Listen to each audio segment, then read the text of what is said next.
ago, my good friend and I, Dave Shaw, decided to start working on a science fiction game. So I was really excited when we got the submission from Ryan and Dave. Yeah, that sounded like it was going to be a lot of fun. Giant bugs. Of course, that's going to be fun. As I started brainstorming ideas for that game, I kept thinking back to my previous games, Brave Little Belgium and White Eagle Defiant. And what I realized was that a lot of the mechanics that were already in that game would work well for this new game. I kept some of the concept that I was thinking about before as regards global warming and the effect that global warming would have. The creature features of the 1950s reflected the anxieties of the time, apprehensions about living in a nuclear age and the threat of a nuclear Armageddon. You throw nukes at the bugs, they throw their own special weapons at you.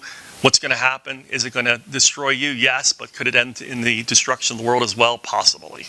And it takes these fears that are, it's this big impossible problem, and it externalizes it as something that you can outsmart or set on fire. And this game, in using the apprehensions of this age about climate change and global warming, really reflects the spirit of that period, of that kind of film, very well. This is one reason why we really wanted to lean into it. The original title was Last One Standing, but Annabelle and I thought, hey, let's come up with a more 1950s title, because we were already thinking about 1950s look. A lot of our games don't have a lot of art and don't need a lot of art, but this needed art, and so we turned to Will Alhambra and we asked him to take this 2050 setting and to kind of present it in the way that it might have been imagined by filmmakers in the 1950s, which we thought was a really neat way to lean into the theme. So we had all kinds of stuff, and one of the things was Ginormopod and Attack of the Giant Bug Monsters and a bunch of other things, and we thought, these sound good, but it's missing something. And then I said, let's put them all together. Doing a science fiction game, you really want to deliver on the premise within the production.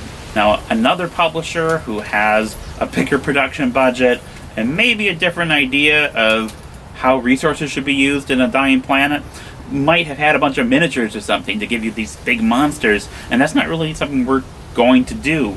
We're going to use counters, but we're going to change the size of the counters to make them bigger for bigger sizes of monsters, and we thought that was a really cool way to kind of bring people into the game and give them a sense of these big things coming at you. And really gives us a lot of room also to show off this art, which we think is really spectacular. All in all, I want to thank everybody involved, Mary, Amabel, Will, and particularly my good friend Dave. You can't get much more exciting than giant bug monsters. Wait a minute, you should get dinosaurs. Where are the dinosaurs, Ryan and Dave? Didn't I bug them about dinosaurs at some point? Probably. You bug everyone about dinosaurs.